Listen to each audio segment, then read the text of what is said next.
Record. Starting now, and welcome everybody again to this meeting of the Community Liaison Committee. I'd ask Chris if you could turn, yeah, thank you, Chris, you must have read my mind. He turned off his microphone, and I'll turn this over to Mark Brace for the introduction to the presentation. That's for the update for the CLC meeting. Yep. Hi, everyone. As Dwayne said, Justin is seconded or away for a term of about a year. So where he was previously project manager for this, I'm taking over that role for the time being while Dwayne takes over the actual manager role. So a slight difference. I've been involved with the project the whole way through, so hopefully it's not too rough of a transition. So today we had a bit of a presentation for you. If I can advance my slide. I think we're seeing it already. Yeah, great. Yeah. Yeah, so like most times, I think we'll do a bit of a twinning update. Lyle's going to handle that on the actual construction highway side of things. And then we have a bit of an update from CBCL, Melissa and Alex. We'll give a bit of a presentation on that, and we'll move forward from there. So I guess we'll start off with Lyle's portion on the twinning. I'll mute myself while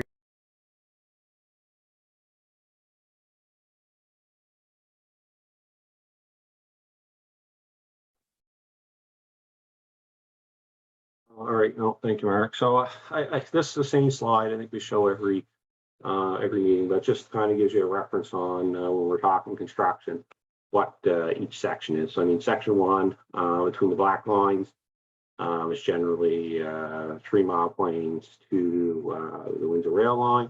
Section 2 is Windsor rail line to exit 7 or the Falmouth rail line, and then section 3 is from the Falmouth rail line to where the existing twinning starts just before Hansport. So we'll just get into a quick construction update, and we'll go to the next slide there, Mark. So really the next update, so section 2A is kind of the section that's between the Windsor rail line and the exit 6. So we did tender some work for that. As many folks are probably noticing, when you get on at exit 6 and you're heading eastbound, there's still only 2 lanes there. We're still showing a double solid yellow. So we do have that work tendered and awarded, and it is scheduled to try to complete that this fall, get that to the full 3-lane build out that we would expect the actual final highway alignment design to look like. So we are working towards completing that this over the next coming months. Next slide, I guess. I think next slide is just, which actually just really a picture representation. I think we showed on the last slide as well, or last meeting. That's just kind of showing you on the left-hand side is the eastbound lane that I'm talking. So we are going to add 1 extra lane to that on the right-hand side. So that way we'll have a continuous ramp lane. So when you get on at exit 6, the furthest lane to the right will take you right down to exit 5A and off, and then we'll have our 2 through lanes when we complete that widening. So that's just a slide from last meeting to kind of show you that it's there. We know, and we're gonna work on that one. So, and I think the next slide is just same thing, just from different angles. So yeah, same thing. It's just kind of showing different angles. So we are gonna fix that spot where you see the barrels there. Now that's really the spot that we're going to try to tackle this fall and get constructed. So the bulk of the update are the next few slides. So the next slide is, I guess, section 2B, which is the exit 6 and the causeway area. So that's really where we've been spending a lot of the time here so far in 2022. So the first project we're actually working on here is we're doing the final stage of the preload fill along the causeway. We actually started that this morning. So today was the first day. We're expecting about 2 months of work there, and what that will do is bring the causeway up to its final elevation prior to us getting ready to do the whole gravels and paving. So that will be the final bit of work on that causeway till we bring it into operation. And the other spot that we've spent the bulk of the spring on is the whole exit 6 interchange and Nesbitt Street connector. We've been working on that. We're still on track for fall 2023 completion. And some of the highlights there that we've been working on is as most people know, the off ramp, eastbound off ramp is closed. And the reason it's kind of closed is when we get to the next slide, you'll see we're working on the MSE walls. So there's all new retaining walls that are going in. We are putting in a new sanitary line for the municipality, as well as you'll see that we're installing piles for the new structure, all which was generally right where the existing ramp was. So I think the next slide will actually kind of give a quick overview of what that site looks like. No, actually, I got the first one here showing this is what it looked like at the last meeting. So you can see we just started to remove the ramp. And the next slide will give us where we are today, or actually as of yesterday. So this is kind of where we are as of yesterday. So it's kind of an overview. So, you can see on the top right corner, you'll see some piles sticking out. So that's where the new rail line structure is going. There's some sheet pile on the top left, or top middle, I guess, and then on the far left. And that's where the new MSE wall is going in, where the crane is. So, that's all under construction there now. And the next slide should be, I believe, so this is the municipal sewer line. So what we're really looking at here is, in order to not close down the highway during the installation of the new sanitary line for municipality, we've gone through a process where we've done some directional drilling, and then we follow up with some pipe jacking because of the size of the sanitary line. So what we're really seeing here is the jacking pits for pushing that new line underneath the existing 101. After we get through the 101, then we'll go back to conventional open trenching, excavation, and sanitary installation. So that's kind of generally overview of the exit 6 interchange. Moving on, I think it's the next phase is exit 7.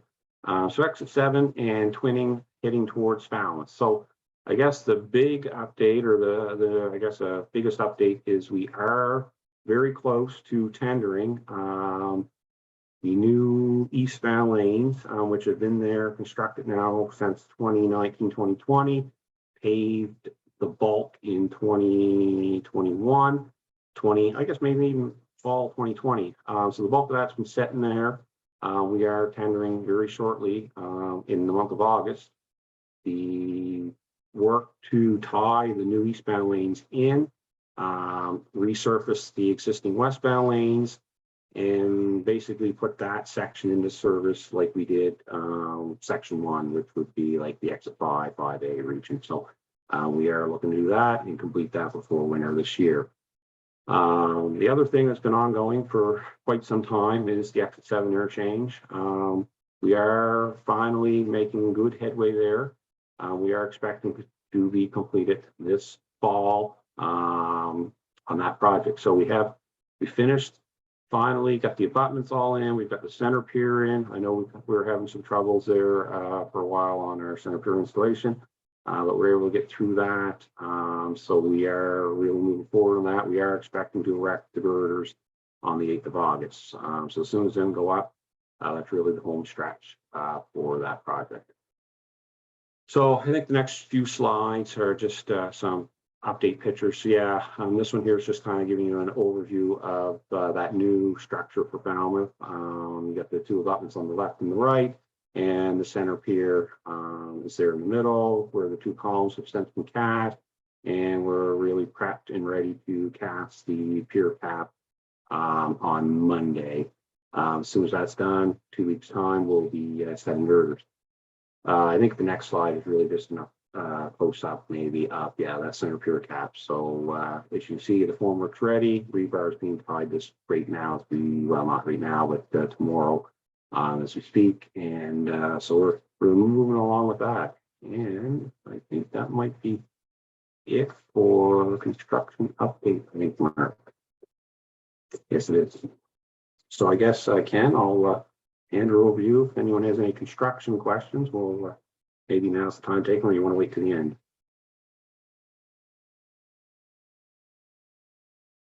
Why don't we do that? I'll do the questions. Anybody have any questions for Lyle? Can you put your name? Jim's going anyways. Yeah. So Jim.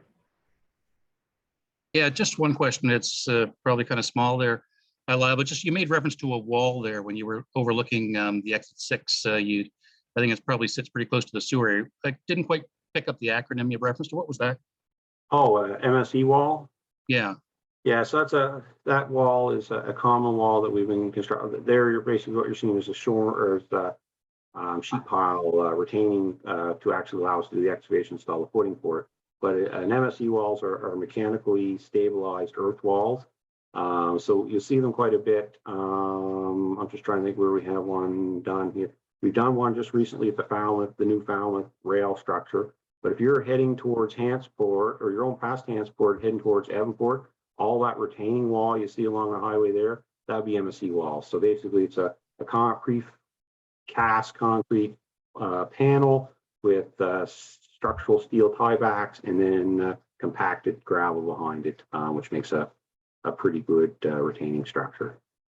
Great, thank you. And I'm guessing that's because it's going up the side of what would be the off ramp there. Am I right about that? Is that the purpose for that there? Or?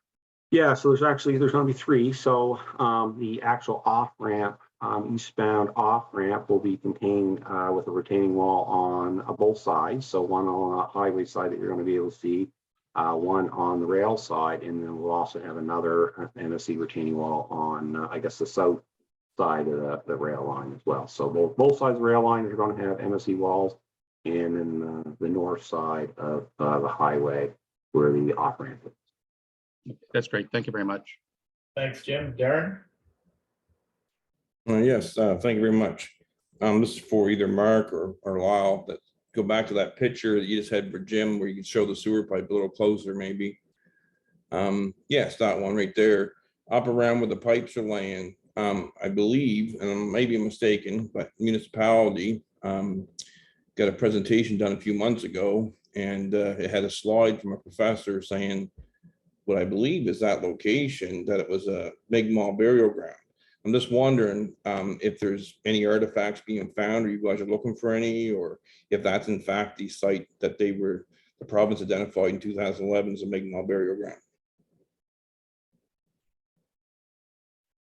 So I guess I'll handle the first part. I got maybe Mark can speak to the next part.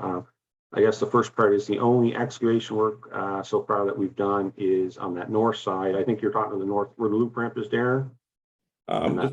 Where all the pipes are laying, well, anywhere on that side where the pipes come through right now, where the gravel are piled up, that was supposedly, I think, now I may be wrong, you guys can tell me if I'm wrong, that was identified as a Mi'kmaq burial ground in the municipality meeting. Okay. So, I mean, to date, the only excavation work that the province has done is that actual jacking pit there you see that's kind of fenced in with the red fencing. We found nothing there during that time.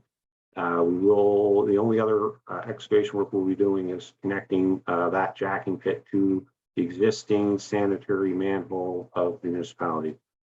So we found nothing to date. And as regarding like, is it a burial site or known, that I'm not sure about. Nothing brought to me. I don't know. I'll hand it over, I guess, to Mark. Yeah, maybe that's something for Bob to comment on. I know through the EA process, we did do, archaeological assessments and whatnot, but Bob might have a better sense than I do. Similar for me, archaeological assessments were done and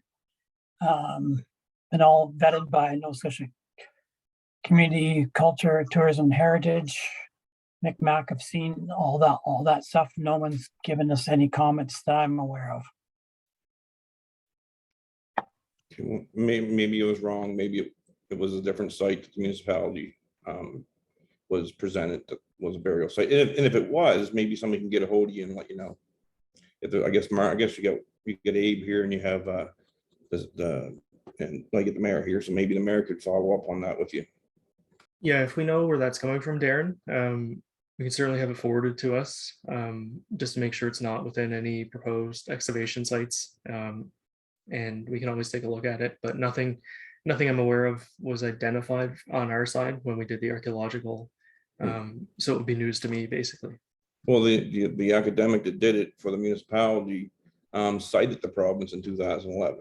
So he cited the province for identifying that as potentially a Mi'kmaq burial ground. I'm pretty sure that the CAO is here too. He might be able to forward you the papers from the scientist. Anyways. Yep, if we get forwarded that, we can certainly appreciate it and take a look.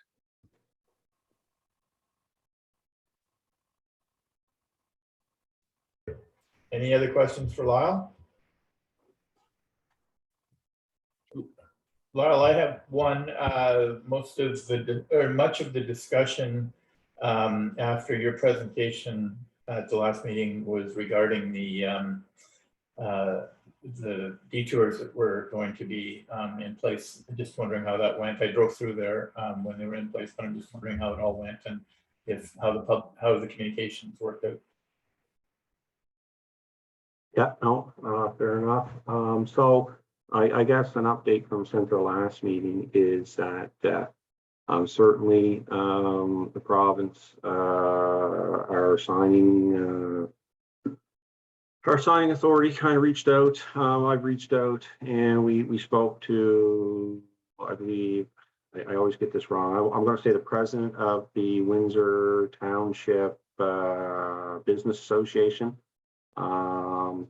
And we spoke to them and we've had some discussions, and what we ended up doing is we ended up installing a new sign out before you get off at exit 7, which basically states exit 7, downtown Windsor, next right. So if you're following any guide signs, that would basically direct you off at exit 7 to get into downtown. And in addition to that, we also left a detour in. So as you say you missed that sign, we do have an official detour in as well that would take you to exit 5A, spin you back around and get you off on the westbound ramp at 6. So that way, you're basically, people are directed to get off at either exit and get you back to exit 6. So yeah, we did, and we have heard no negative reviews on doing that. So certainly, if it is still an issue or anything, people can certainly feel free to reach out and we'll see what other options may be there. But generally, I think it satisfied the business group, and I assume it's working because I haven't heard from anyone to say it happened yet.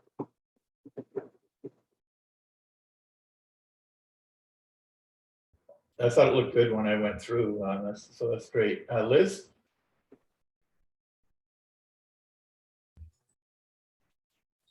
Yeah, I just put a comment in the comments chat section, which is pertaining to Darren's question about the burial area. I'm wondering if we can at some point just have an overlay of what the river used to be when it was free flow, to see where the persistent land masses are, as opposed to stuff that's highway now and that used to be riverbed prior to 1967, and that could narrow down where archaeological sensitive areas might be as opposed to from a riverbed. It's just an option to kind of narrow down. That's it.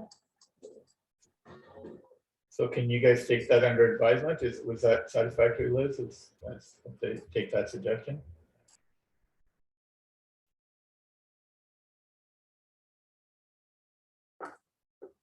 Yeah, Bob may have a little more, but I do recall seeing some, when the archaeological assessment was done, they did look back at historical areas. So I believe that's already considered, but we could see what we could dig up on that front, unless Bob has more of a comment there. Nothing further for me. Would Okay, this have been something that might have been captured during the MEKS process? If there in fact was one in the area? No, No? not Okay. covered, not covered in MAKS. So Okay. that's more environmental knowledge. Okay. okay. Any other questions for Lyle? Oh, Darren?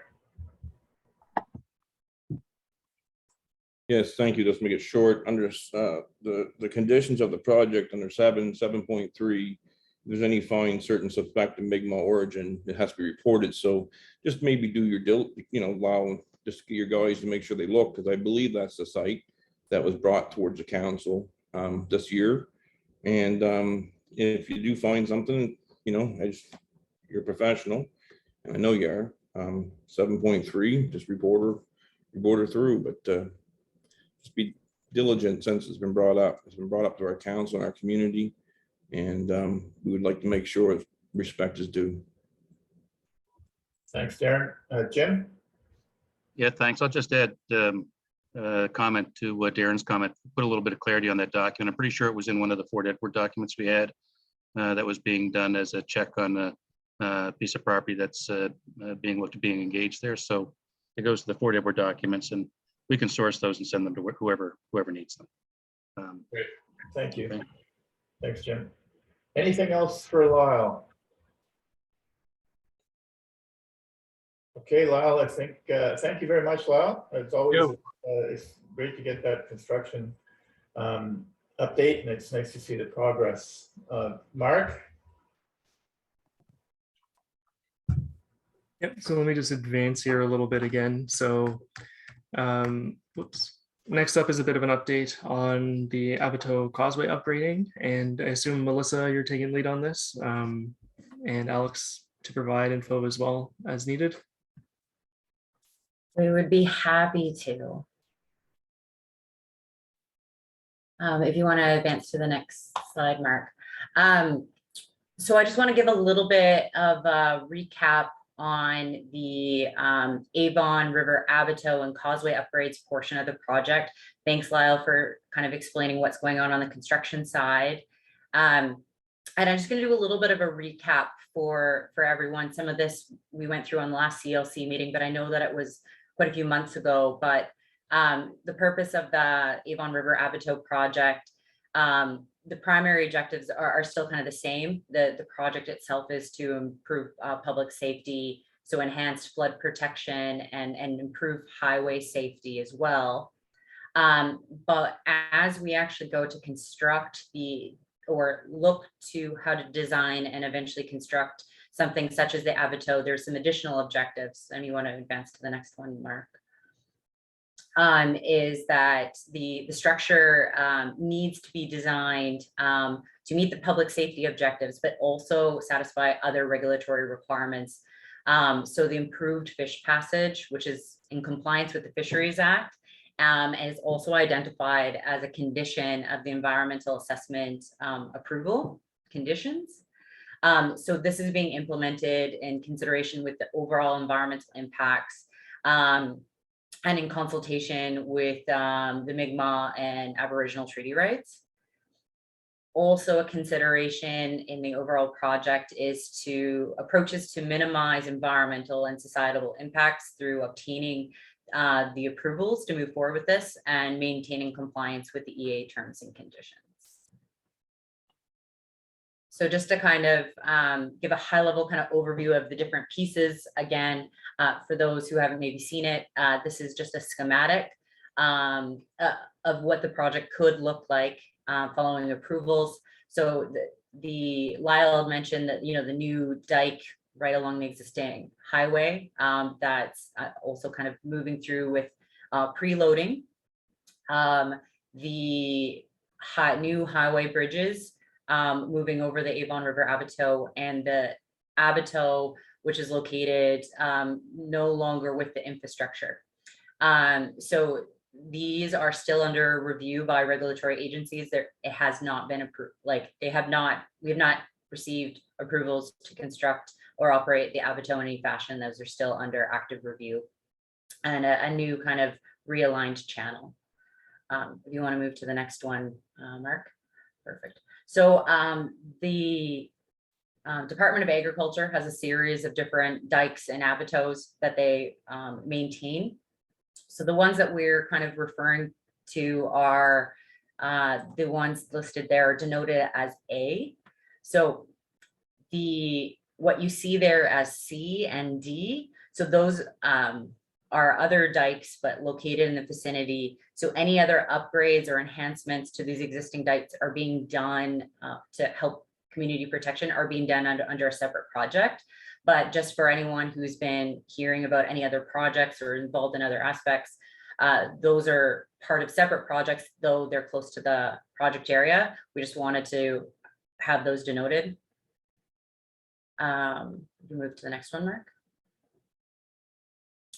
So I know that we covered it at the last meeting, but figure is great for a refresher on through the design of the structure. We have also been looking at different operational scenarios. So we've done expanded modeling and assessment of 2 different operational scenarios known as like the brackish or brackish lake, or tidal, dampened tidal scenarios. So like I had mentioned, DFO is still looking at these different scenarios and information we provide them. And we've been considering their comments to date and how that may change any designs to the structure, as well as improvements or modifications to how a structure could be operated and gate functionality. As we've been, tweaking the structure itself for review by the regulators, we've also been doing hydrodynamic modeling and using that to assess, fish passage assessments throughout the tidal cycle. And we have a new rendering actually, which is you'll see up on the screen. And I know, Alex, maybe if you want to kind of explain what one may be seeing in that picture. Sure. Thank you, Melissa. Right. So what we're showing here is rendering of the latest design of the structure. So going from the left side towards your right, the first opening on the left, I don't know if you can see the little cursor that was there, the little mouse. This is the first fishway. So this is a type of fishway that's it's called the Alaska Steep Pass, and it allows most of the fish species to go through. Beside this, you can see the light go through. This is a 2-meter wide opening in the front, and it's as high as the high tide, and further back is a 1.5 meter opening, and this just allows the water to just freely flow through in both directions. This is open at all times during the tidal scenario. And so any species can just let themselves be carried along in any direction, depending on whether the tide goes up or down. And beside that, we have the set of tide gates. We have those in order to control the amount of water that goes back and forth. Again, meeting the first objective that Melissa mentioned, public safety. We limit the amount of water that can go upstream so that it doesn't flood downtown Windsor or the farm fields. And then moving on to the right, the next opening, it looks small, but it's 1.2 meters wide.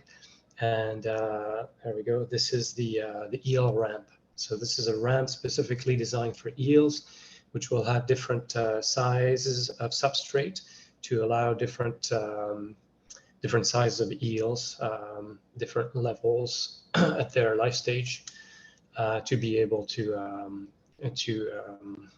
you can't really say swim, to crawl, slither upstream and to the other side. And then the last opening on the right is the other fishway. It's 2.4 meters wide. Again, and between the baffles themselves is 1.5 meters wide, and is as high as the highest tide. That gives you an idea of what the structure might look like. It's also designed to be completely open at the top, so that there's light going throughout the structure.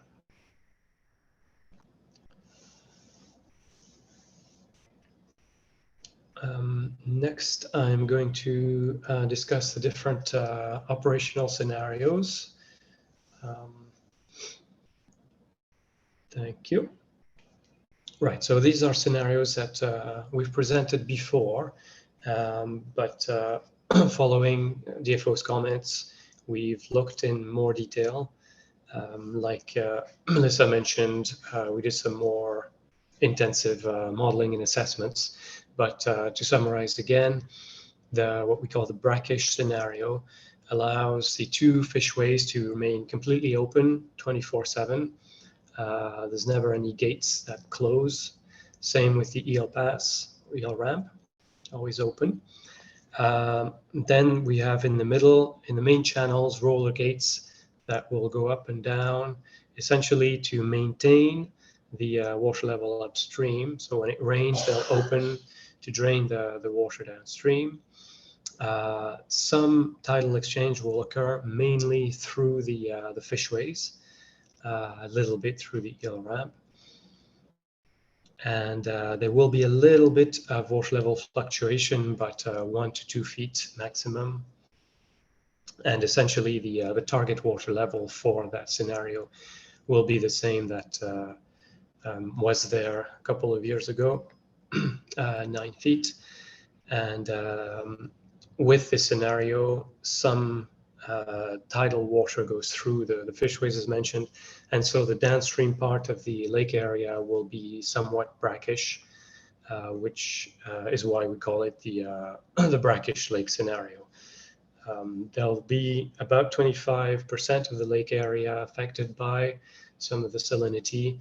The rest of the lake further upstream is expected to remain mostly fresh, which will be able to maintain some fish habitat spawning for freshwater species.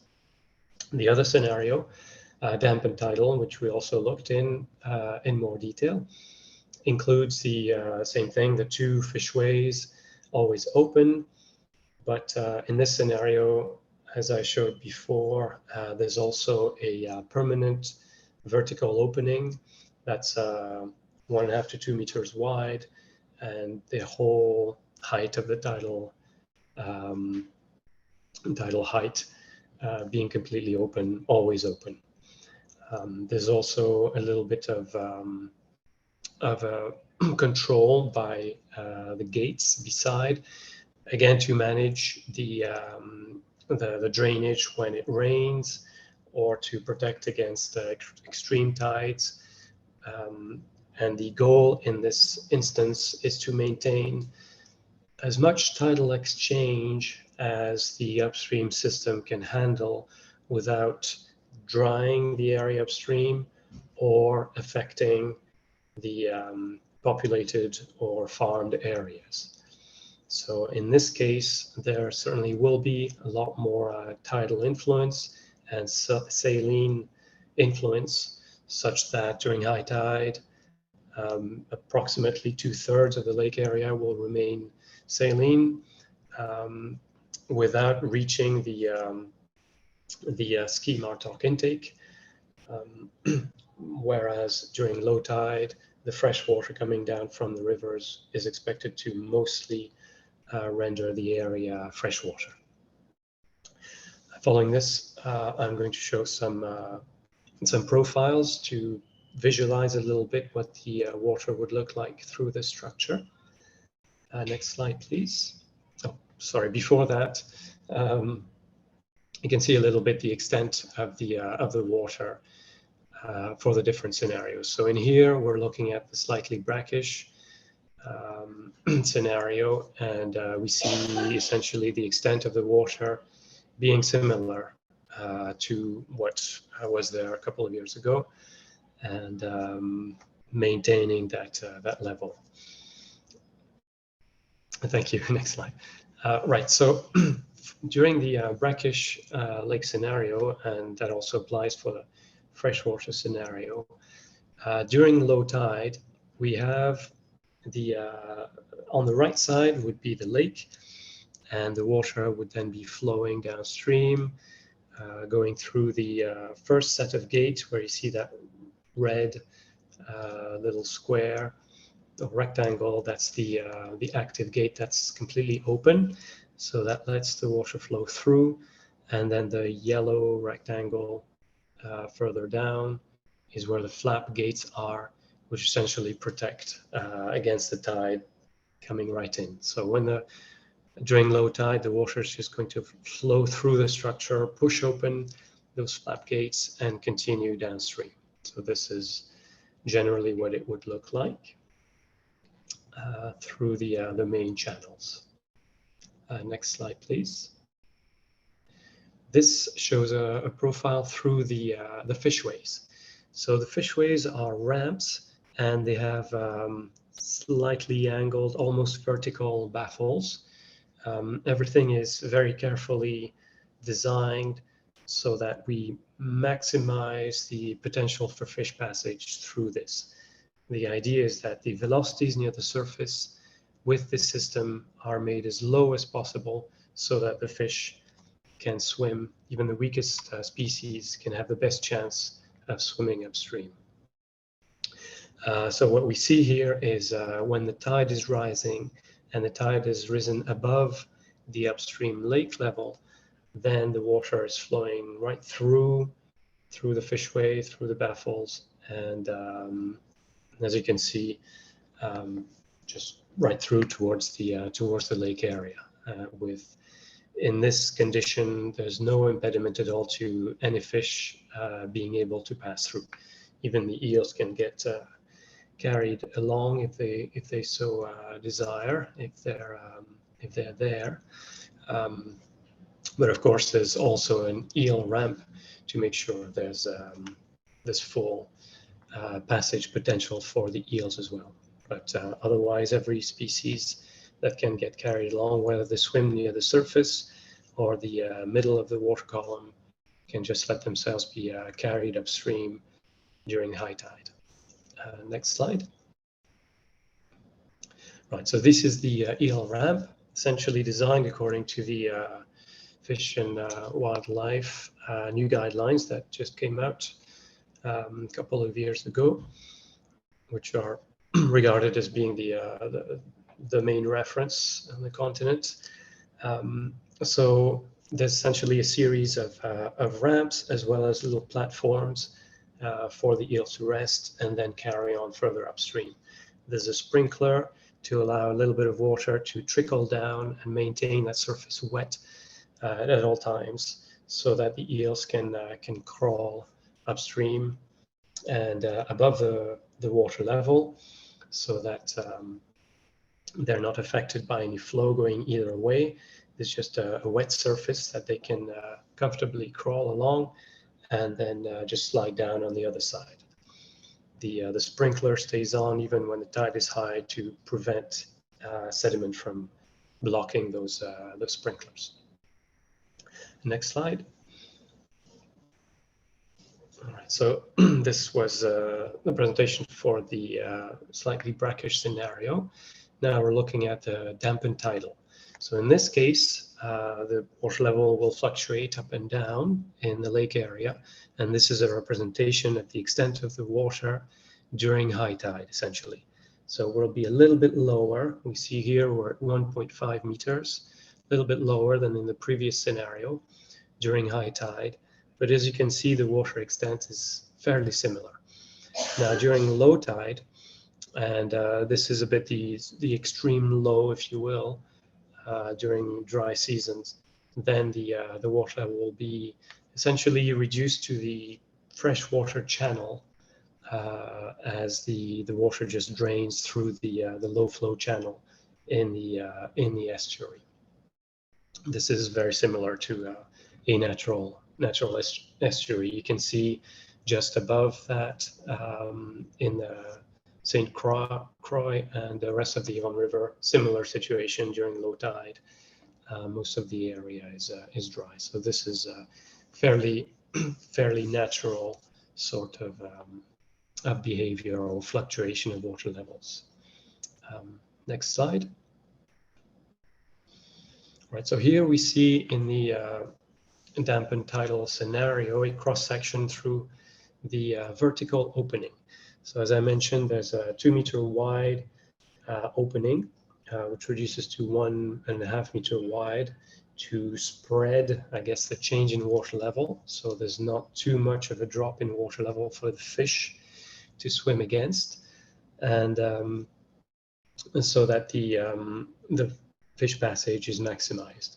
So here we see during low tide, the water level in the lake just being able to flow freely through through both openings. There's no gate, there's nothing to hinder the passage of water and the passage of fish. Next slide.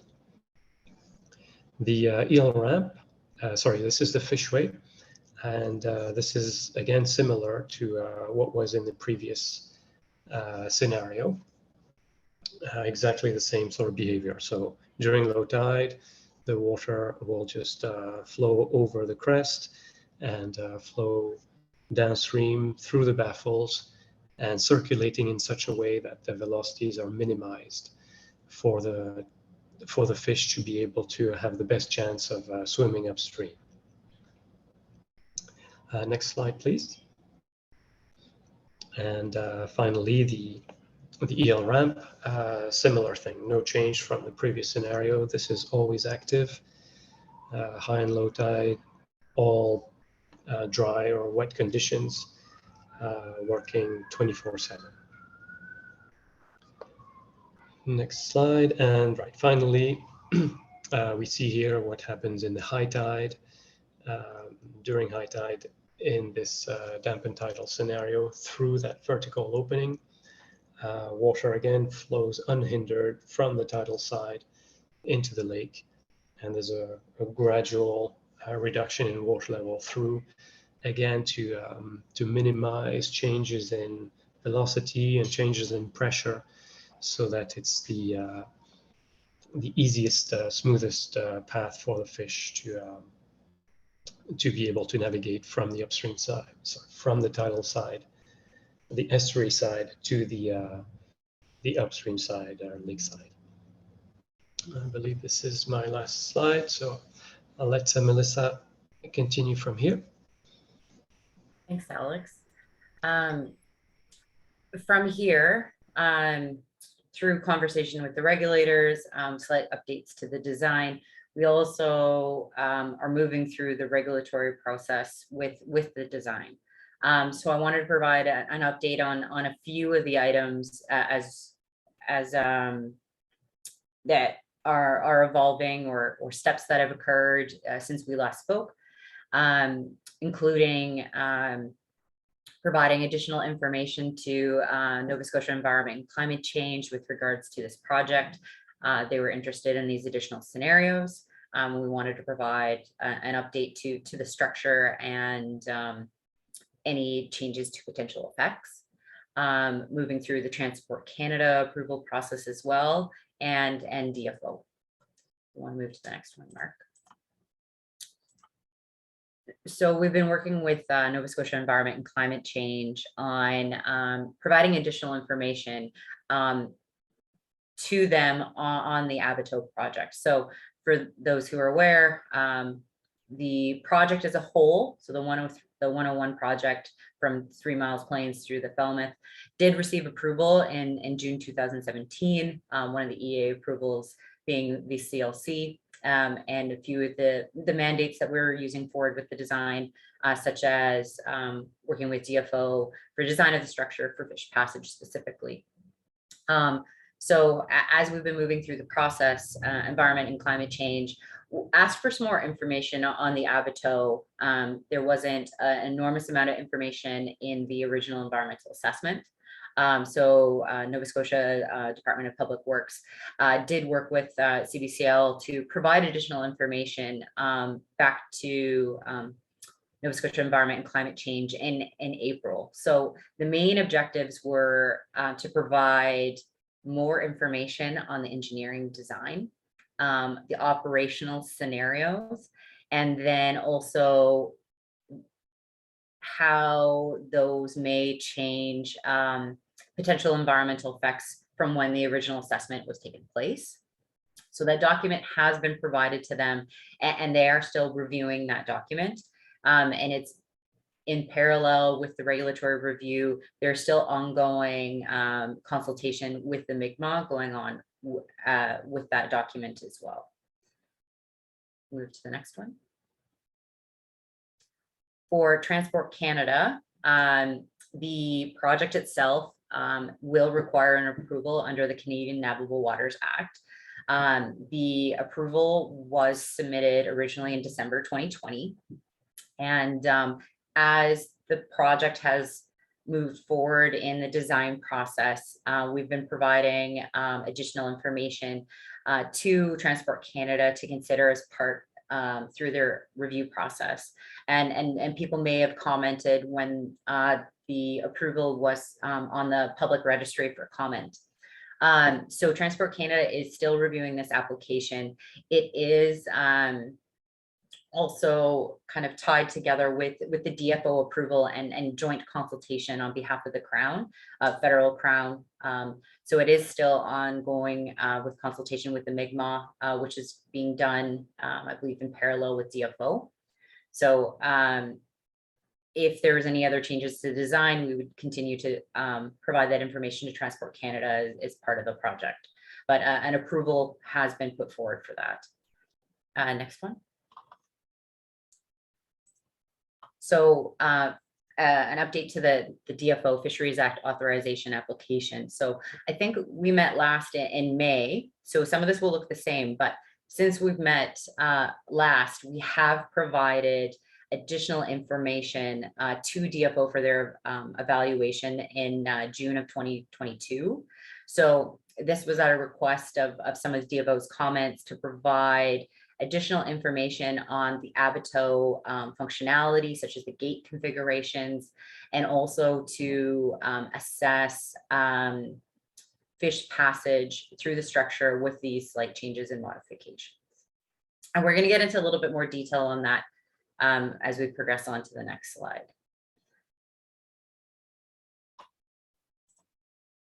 So some of these design improvements that that Alex had kind of described a little bit earlier when talking about the design scenarios, we did evaluate them using hydraulic analysis and working with some of our fish passage experts.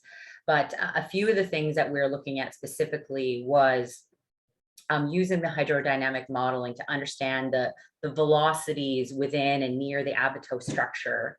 And what kind of conditions exist and what can be done to further improve fish passage and extraction flows. Through that hydrodynamic analysis, as well as we use that to assess like the typical conditions that would expect within a couple different tidal conditions and the quality of fish passage. And we want to move on to the next piece. So we have a couple of figures here, and what Alex is going to help walk us through what they mean. But before we get into that, I kind of want to provide a description is for the hydrodynamic modeling that we completed, we really emphasized on the two scenarios that DFO was looking for more information. So the slightly brackish lake and the dampened tidal scenario. So the model that we put together, though you're seeing it in a 2D picture fashion, is actually a 3D model. So it allows us to see what's happening within the water column throughout. And the model included different tidal levels, either on the upstream and downstream side, depending on the scenario for evaluation. What having this 3D model really helped us provide is an understanding of the conditions that may be occurring on the bottom of the water column, within the middle and close to the surface. And this was particularly important when we're considering fish passage, as fish like to move through structures in different heights within the water column.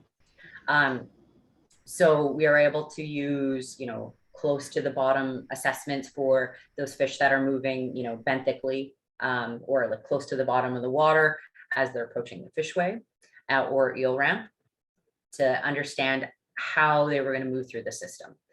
Same with the middle and for the surface, depending on the different fish. So these migratory fish need time to pass throughout the tidal cycle when it's suitable for them, depending on if they like to travel with the incoming tide, on falling tide, and those were kind of considered when looking at the quality of passage. So I don't know, Alex, if you want to kind of maybe provide a little bit of a summary of the picture that we're seeing here.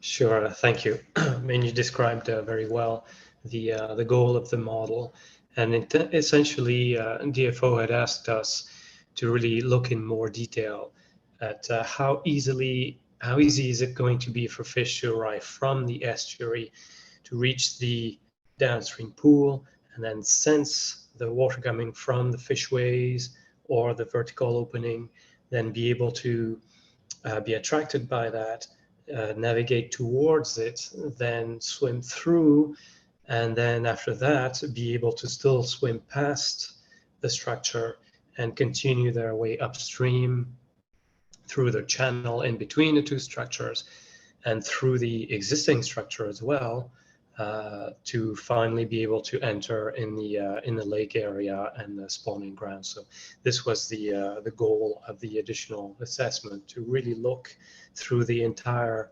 path for passage in quite a lot of detail. So you can see the image there shows there's a lot of detail, and water doesn't simply move in one block, I guess, from the upstream to downstream. There's a lot of circulation and a lot of acceleration and a lot of different conditions that the fish will be able to feel and react against. Maybe some of them will be conducive to fish passage and promote attraction, and some other aspects will spook them or will be just too fast for them to be able to handle. So you can see on the left side where it says upstream area, that shows the water essentially funneling into the structure, and as the colors become more red and purple, that's when the water accelerates. So this shows the dampened tidal scenario. So on the right of the channel, the pink shows the water going through the vertical opening, and on the left there, it shows the water going through the under the gate. Now, the right part of the image shows the downstream part, just downstream of the structure, as the water comes out into the dissipation pool. And you see those pink flows or jets come together, and they allow the water to circulate, make two large eddies before really funneling into the downstream area. One significant finding of the modeling was that the velocities in the downstream channel were quite high at all times when gates were open, for the brackish scenario and for the tidal scenario. You can see the velocities were in the light pink, so we're between 1.5 to 2 meters per second, which is still fairly high for most fish species to be able to swim against. That was one significant finding of the modeling, which significantly impacted the interpretation of quality of fish passage that Melissa will present as a result of the fish passage experts that we had on the team. Next slide, please. Thanks, Alex. Just to kind of continue on some of those aspects that Alex was talking about is when we developed this hydrodynamic model for the different conditions, when we looked at it from a fish passage perspective, we didn't look just at the structures themselves, but we actually looked at their chainage or their path, thinking like a fish, whether they're moving from upstream to downstream. So as they're approaching the new structure from downstream, from the estuary side, how they're moving through the water column to the dissipation pools in front of the new structure, the proposed abateau, through the fishways or eel paths, depending on or gates through the structure, that changed depending on the fish that was being evaluated, how they were moving through the channel between the proposed structure and the existing structure, through the existing structure and on into the upstream environment. So just to kind of visually provide that chainage of from downstream to upstream through all these structures, as well as or upstream to downstream if they're moving back out into the estuary. So we looked at it from both ways, but visually wanted to provide a little bit of a chainage. Another part of the assessment as well was through the existing structure, the existing abateau structure, which the future of that abateau is going to be kind of determined in consultation with DFO what's going to happen with that structure. But for the assessment, we assumed that it was in place, which to a certain extent is a conservative measure of challenges of assessment. If we want to move on to the next one. So again, there's a lot going on this slide. So I'm going to just try and pull out the highlights of the assessment. So when looking at the modeled results, taking it into consideration with the different species that could use the system, and how they're going to move through those different pieces, as I just discussed. We had some key findings kind of across the board that we wanted to share. So often when the main gates are open, the velocities are high for if a fish is trying to move upstream as water is draining from like the old lake area out into the estuary. That was similar for all scenarios. Anytime the gates were open, the velocities were often too high for upstream passage of fish through the gates or the river below the structure. Generally, we are finding that a scenario that minimizes the gate openings and maximizes the operation of the fishway provided the best opportunity for fish passage through at the new structure. And based on what we were able to see, the brackish lake scenario, or a version of that brackish lake, depending on how often the gates open, may provide the longest time on a tide for fish compared to the other two scenarios that we looked at. And just to kind of maybe pop over to the drawing on the side. So these are actually some of the outputs directly from the model that we were using to make this assessment. So as you can see, the color coding also moves with the potential for velocity. And we were able to identify if there was locations for fish to rest, what their swimming capabilities are like based on their general body forms, and what would typically happen for movement of fish. I know, Alex, if you want to provide a little bit more of a narrative of the graphic. Sure, thank you.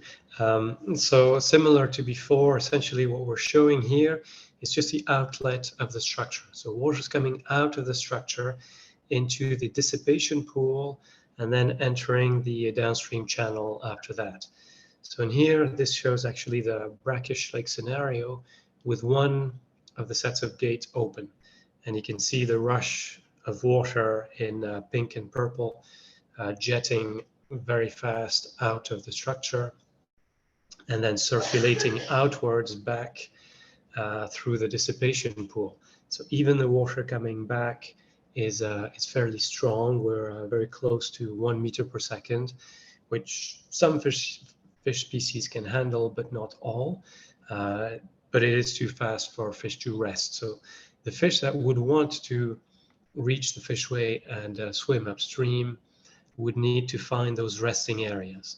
This essentially means that when the gates are open, the fish that are already within those resting areas can stay there and wait for the gates to close, and then they can swim upstream. But if they're not in those areas, there's a good chance they'll get carried with high velocities and pushed further downstream until the gates close or the tide rises. So this means that essentially, as summarized by the fish passage assessment, when the gates are open, some species, maybe some strong swimmers may be able to still make it, but to maximize fish passage, this will happen when the gates are closed. So essentially, in summary, it is the scenario that minimizes the opening of the gates that will result in the best passage for fish of all species, which is the brackish lake scenario, which will have the gates open after it has rained, just enough to drain the water accumulated in the lake. And following this, the gates will close again, leaving just the fishways open for a flow back and forth. Next slide. So this information has been provided to DFO. They are still in the process of reviewing it. There is still active discussion between DFO, the proponent, Department of Agriculture, and Public Works, and they'll be working with the Mi'kmaq of Nova Scotia as well through the review of that information I just provided. I also, as the application is still in review, we are still working with DFO on the development of the fish passage monitoring program. So just a bit of an update on that. I know that there was an action item from last CLC, so I did want to follow up of, so the program, the fish monitoring program itself is currently underway with DFO, Mi'kmaq, Nova Scotia, and commercial fishers. So there is a collaborative discussion on moving this program into fruition for the starting of the baseline program. One of the action items I took from last time was, I think, Ken, you suggested that it would be nice to know if any updated reporting requirements or schedules. So as the plan is still underway, we haven't finalized the reporting requirements yet with DFO, but I just wanted to note that that was a comment from the CLC, and I noted it, but since the last time we've met, there hasn't been any solidification of the reporting requirements or the schedule for reporting requirements yet. Then if you want to move on to the last one, I think this one's you, Bob.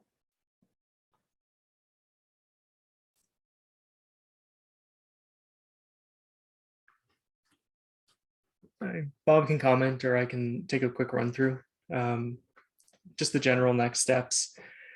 That pre-construction monitoring program that Bob's working on, based on DFO's decision on the structure, if we had approval next week, we could get something done this year.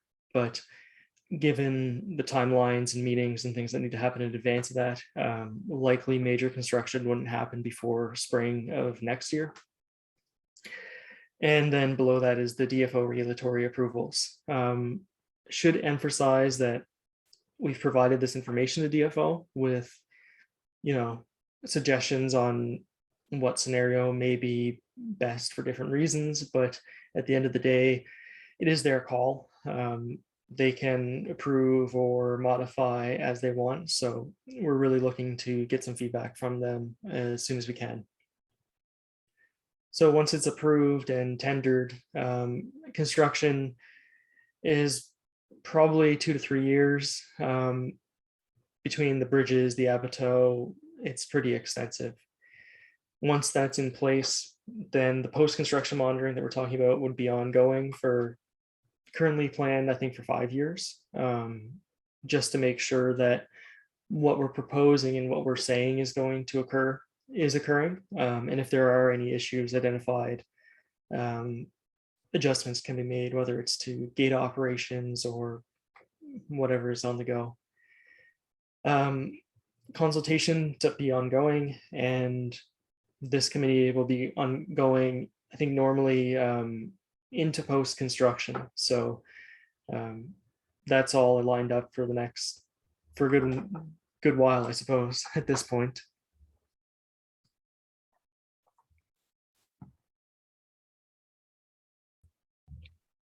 Yes, Bob here. Sorry, Bob. I've got myself unmuted now.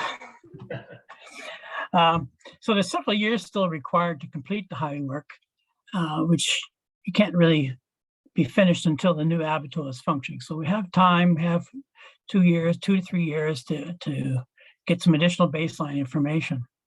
There's only about a year and a half remaining for all the rest of the highway work. That's looking at exit 6 and 7 and finishing off the causeway work. But it's really crucial to continue our monitoring, our baseline monitoring, to reflect the changes in baseline conditions under the DFO ministerial order that was imposed in May of 2021. We've engaged the Micmac Conservation Group and their partners, Darren Porter and Katie University, to restart some of the baseline monitoring that we began back in April 2017 with an originally 3-year program. So we started that up this past April and been going until most likely through 2024 and perhaps into 2025, depending on the construction schedule. Then once the system is completed and in operations, however that may be, we'll be starting the post-construction monitoring for at least 5 years, probably a bit more. So we're going to comply with DFO and environment permits. I think that's it for.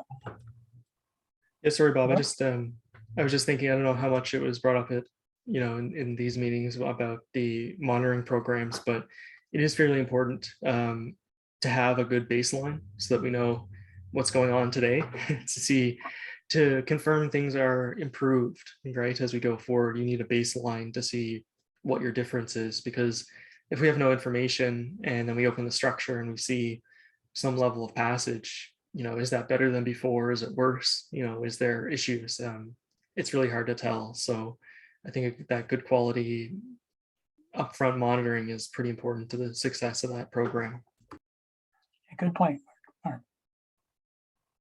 There was a time, at one time we did get a report on the fish monitoring that had happened to that date. I don't know when an appropriate time would be, but with the information that's being gathered now, at some future time, it would be nice to get an update on that report. So Gail, I believe, had her hand up first, and then Darren. Yes, thank you. I don't have a question. I just have a comment, mainly for Bob Pett. I'm not really sure what year you're living in, but we're not called Micmac anymore. The proper term is Mi'kmaq, and I would appreciate it if you use that. Thank you. Geez.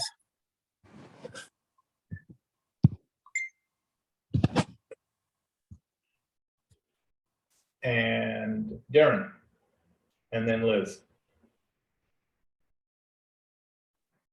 Good evening. I have a series, Ken. I apologize, but this is my part. Fish passage is my thing, right?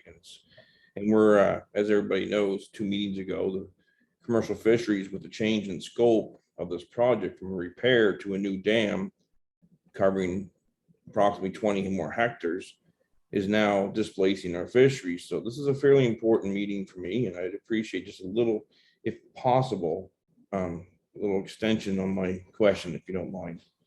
Because it's vital, because we're not getting the answers through our representation. The EA was brought up. This is quite, you had a lot of information just move right there. And the EA was brought up that it was under review, or it had been reviewed. Then there was a date for April said, then it was said it was still under review. Well, is it still under review is my first question.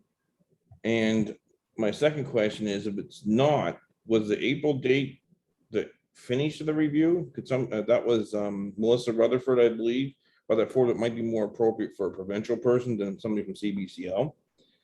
Is there an EA review still going on? Or I assume that's what you just said, because it's change of scope. It's what I kind of heard there. They didn't use the words, but there's a section 1.1 of the conditions would be where that would be appropriate. Can somebody answer that? My first question. Yeah, it's Bob here. The EA update report was finished and submitted to Nova Scotia Environment as per their request at the end of April. So it's not still under review? I had a call at 5 o'clock, email at 5 o'clock this afternoon from Environment saying they're still reviewing it and they'll get back to us in a few weeks. Still Good. no specific deadline. Could somebody make sure in the updated review that they address the displacement of the commercial fisheries? That would be appreciated, because I'm not going to go on about it, but it's disrespectful. Everybody gets addressed, other user, but the structure is actually displacing us. So it would be nice if that would be put into review. I just want that said, and I'll leave it alone. The next thing is with that EA review, I believe there may have been a mistake. I'm not sure. I'm just going to say this. I think it was Melissa again. Said the Mi'kmaq consulted on the EA review. I would probably check with that and make sure that was accurate and fix it if it's not. Anyways, when I was watching those slides, it appeared that it looked like even with your dampened tidal, that you were maintaining or holding back water, even though your picture showed it similar to what it was. Are you holding back? Is that what I'm seeing? That even dampened tidal is, because right now, I guess I'll try to pick my words carefully. Currently, the ministerial order states that at low tide, it's to be natural state. Is the dampened tidal natural state at low tide in this scenario, or is it impounding water? That's my next question. That would be for Alex.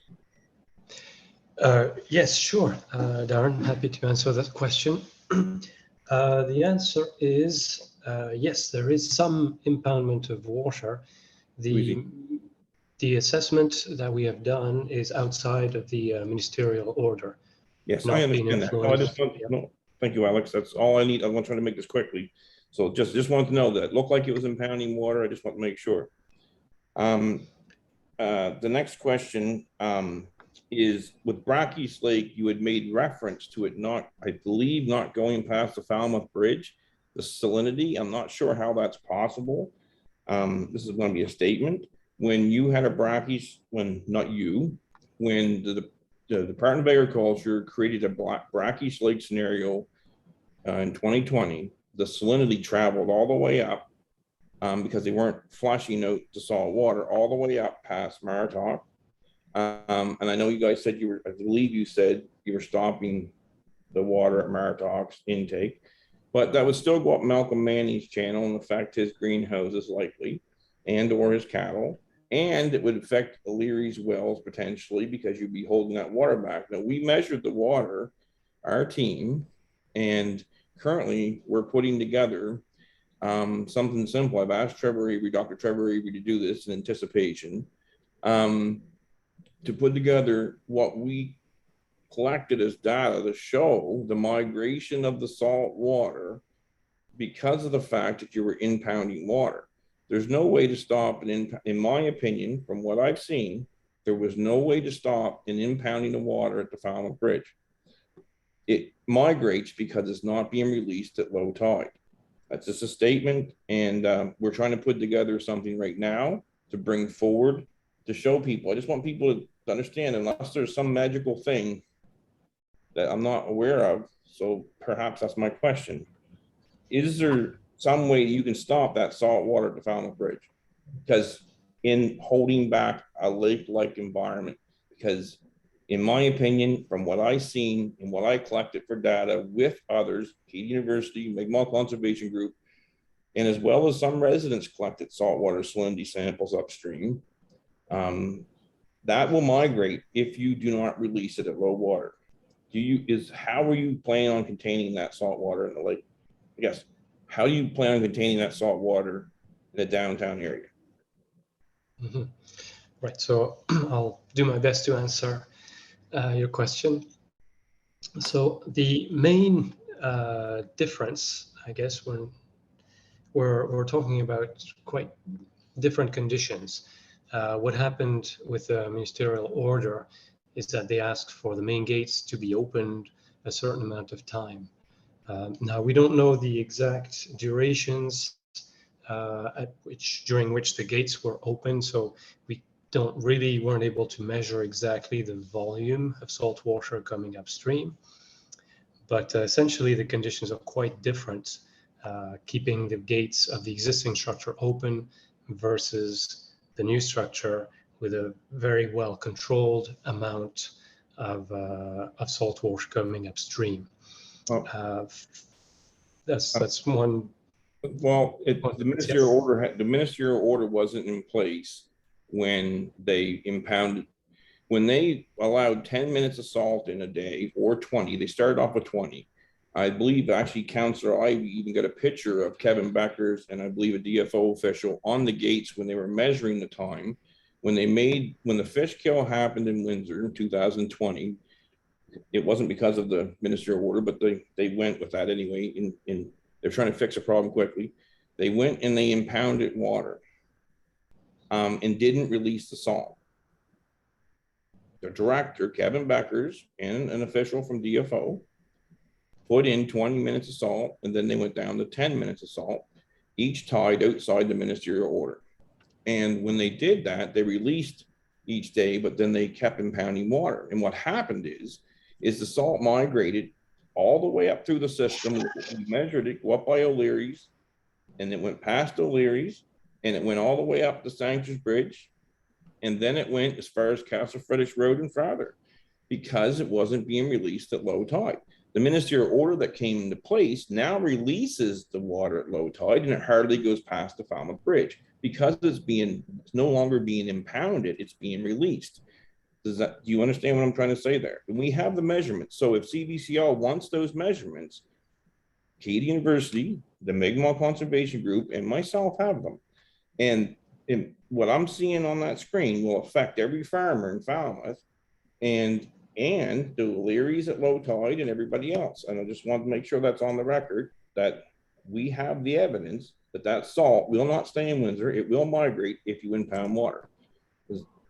Just for CBCL if you want to. And I'll let somebody else, but I have a few other questions. I'll let other people go and come back to me. Thanks, Darren. Just before, Alex, were you finished answering your question there? Well, I'll just mention that we're very happy to receive any data. We've been looking for as much data as possible. So if you have anything, we'd love to look at it.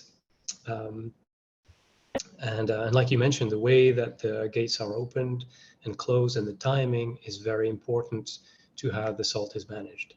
So I guess the structure that we're proposing is not, its operation is not set in stone. It's designed to be flexible.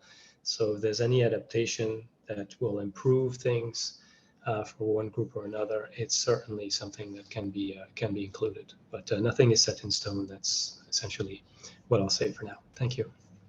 Okay, thank you. Liz Galbraith is next.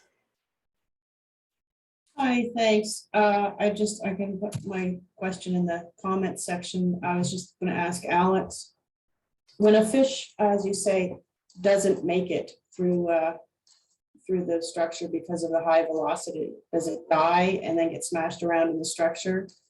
I'd kind of like to know what we might be looking at for the fish that don't make it. Apologies, maybe if I use that expression, maybe it wasn't very suitable. Doesn't make it just meant they're not able to reach the structure because the velocities are too high. So they just stay in the downstream channel and they'll have to wait on the sides. They may get pushed a little bit further downstream, which is what would happen in a natural system during low tide. Water flushes back down the channels and the fish aren't sometimes not able to swim against those. So they just wait till the tide turns and then come back up. It would be a similar thing. They just wouldn't be able to reach the structure if they're too weak. But there's no harm expected to any fish. Okay, thank you. And Mayor Zevian. Thank you very much, Chair. I had a lot of questions, but my pen ran out here, so I'm going to try to go by memory. So we're saying the exit 6 interchange will be done fall of 23. Exit 7 to be this fall. But we're still unsure of the actual abateau construction, finish, et cetera, et cetera. What about the span that a bridge will cover? When is that expected to be complete? Do we have a timeline, or just I'm thinking of the entire highway completion, and is that put on hold until the actual abateau construction is complete, or somebody can, if that makes sense or not? Yeah, so you're talking about the bridges that would span just outside the existing structure? Exactly.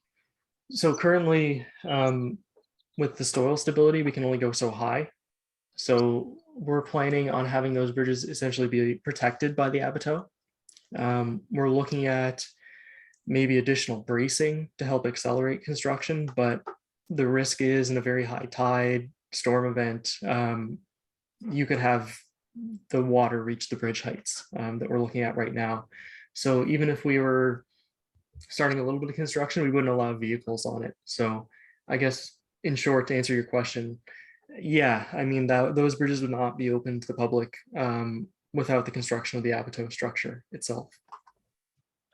And construction, so nothing will really be begin at least till 24, correct? So if we got an approval by DFO, we could start, most of the plans are complete, but probably it wouldn't happen this winter. We'd start in the spring of next year is kind of a reasonable date. Okay. A follow up on that one. Can the construction of the abateau begin without the operational scenario decided? Can it begin before that happens, or did it come side by side? My understanding is DFO isn't going to give us approval until they have confidence in an operating scenario. It might not be, final, never change. There might be tweaks, but I don't think we're going to get out ahead of that, is my understanding currently. All right. And just one more question, because I don't want to take time from anybody else. In the two scenarios, it was brought up, the brackish lake scenario, the level of water will be around 9 feet. Dampened tidal scenario around 7.5 feet. There's a lot of sedimentation in filling, and I'll call it the bowl where the old lake used to be, and then beyond. Are these levels above and beyond where the sediment is now? I'm just trying to understand the amount of water that used to be held there is not the same amount that can be held today. Yeah, I'm not sure, Alex, if you have a comment on that. Like, we would tweak for a target elevation, I assume, rather than specific volume of water passage. Yes, that's right. I assume you're referring to, in the last couple of years, as tidal water with sediment has come into the lake. There's been some deposition, and therefore the shape of the lake bottom has grown. But as Mark mentions, indeed the target is the water level, and the volume of water going in and out, that depends on the shape of the lake bottom, like you mentioned. That's not really going to affect very much the conditions for fish passage anyway. Over time, the more tidal exchange there is, you're correct. There's likely to be some deposition, which will likely over time reduce a little bit the volume of the lake area, which might increase a little bit the amount of exchange of salts and fresh water. It would switch from one to the other a little faster because there's less volume. But again, at this point, we don't know how it's going to be operated. This really all depends on DFO, and the operation really will govern if and how much deposition there could be. In addition, if we find that there's more deposition than we'd like, the operation of the structure can be modified to start flushing more of the water during low tide, for example. So it's a very adaptable structure. We throughout those last few years, we have not really known how it's going to be operated. So it's designed to be able to be adaptable to as many conditions as we could think of. So that was my final question. If there's an operational scenario that can flush out that sedimentation, okay, thanks. Thank you, Mayor Vivian. Jim Ivey is next. Thank you there, Ken. I've got a couple and then I'll cede. I've got probably half a dozen questions, but I'm going to go through three and then I'll let somebody else speak. And ideally we can work our way through tonight because I think there's a lot of information that's been presented here. So the first question I have is one that I wanted to ask a meeting or two ago, and I think I did, but we never got to it. And it's got to do with the downstream. So we've got the new channel design that's working through there, which I think saw a meeting or two ago, and the positioning of the structure further out in the channel, the highway moving out and the new structure being further out. The question that I wanted to ask is the potential impact downstream by way of increased erosion, because the way the water comes in and then gets to the confluence of the two rivers, I'm not an engineer or a scientist in this regard, but it just seems to me that that's going to cause a pushing of water further down along the St. Croix River and across even towards Avondale. Has that been built into or taken into account by way of this new structure? And is that part of the environmental assessment?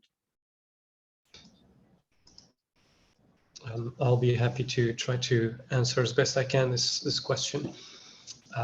As part of the analysis that we have carried out, we've included a model of the entire downstream area. So the estuary, the St. Croix River, the Avon estuary, the Minas Basin, and even the whole Bay of Fundy, in order to look at the potential for sedimentation and erosion.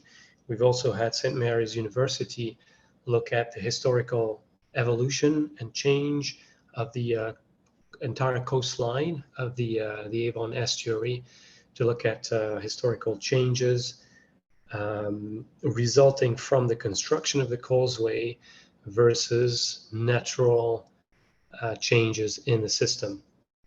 The result was that essentially the construction of the causeway reduced a little bit the volume of exchange water through the Avon channel, reaching the main Avon estuary. But other than that, what that causes is a slight redistribution of sediment, but it didn't really change the overall total volume of sediment, which means it didn't really change the amount of erosion or deposition. The sediment just reshaped itself, and one of the big changes was the growth of the Windsor Salt Marsh, which we see right there on the screen, which had huge environmental benefits, being one of the main places for bird feeding along significant migration routes. But in terms of erosion caused by the displacement of the channel that we're looking at, you can see the channel being moved into the blue path as opposed to the brown path. So this is changing, and we're not sure exactly the final path that it will take. We expect that there may be some slight meandering in a natural fashion that we've seen historically develop in that system. So it may veer a little bit to the right or to the left, but in general, the system will receive as much rainfall, it will receive as much tide as before. It's not expected to change very much. Depending on the scenario selected, if the scenario matches more closely the historic operation of the existing structure, then it's expected that the width of the channels and the size of the meanders would remain similar. Whereas if we move more towards more tidal exchange, then that would introduce more volume back and forth. And it's expected that that channel will slightly grow in width, maybe straighten a little. But as soon as you reach the main channel, the change in volume is so small compared to the huge amount of tidal movement going back and forth along the St. Croix estuary there. We didn't find that the modeling showed any difference.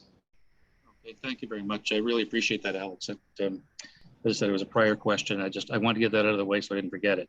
So I want to move to the other side of the causeway now into the to the former lake bed, kind of a little bit off of the item raised by Mayor Zabian, and having to do with sedimentation inside. We had the ability to review a report in council that we'd received recently. It was through the primary individual on the report was, I believe, St. Mary's Dr. I can't pronounce her last name properly, so Prusich, Ben Prush, if I've got it terribly wrong, I apologize. But she was involved, as well as Tony Bowron with CB West, and they were looking at the morphodynamics of the river and the sedimentation that they'd seen there based on previous studies that have been done. I'm not qualified to speak to it, except to say that in a nutshell, they were talking about a 15-foot loss in the bottom depth of what we had there previously with the river over the previous 50 years. And that if that kind of pattern continues, the question is, so now we're putting in a second structure, there may be two there at some point. I know you'd answered that there's an operational capacity to flush that system, but with that much of a loss, are we not at increased flood risk within that river basin or the former lake basin? I'm not sure who I direct that to. I'm going to guess it might be Alex based on the previous question, but and the other aspect there is I know that the Canoe Club too is hoping to get back to Pisiquid, and what that does from a depth perspective when you look at the quotes you're giving on the two scenarios, one at about a 9-foot level, one at a 7-foot level, but certainly the core of that lake bed area is not that kind of depth. Can you touch on that, Alex? Have I maybe spoken so much that I confused the question, or do you understand where I'm coming from, that we want to get a sense as to what's going to happen there by way of increased sedimentation? Right, I'll try my best. I haven't seen the latest St. Mary's report about sedimentation, but in terms of flood management, this is something I can speak to, and the way that the operation is expected, regardless of the scenario, the number one priority is flood protection. There's going to be some water level monitoring happening in the estuary at the structure and all the way up until the former Highway 1 bridge, which will monitor closely the water levels. Depending on those water levels, the gates will be allowed to open or close to make sure that there's no risk of increased flooding.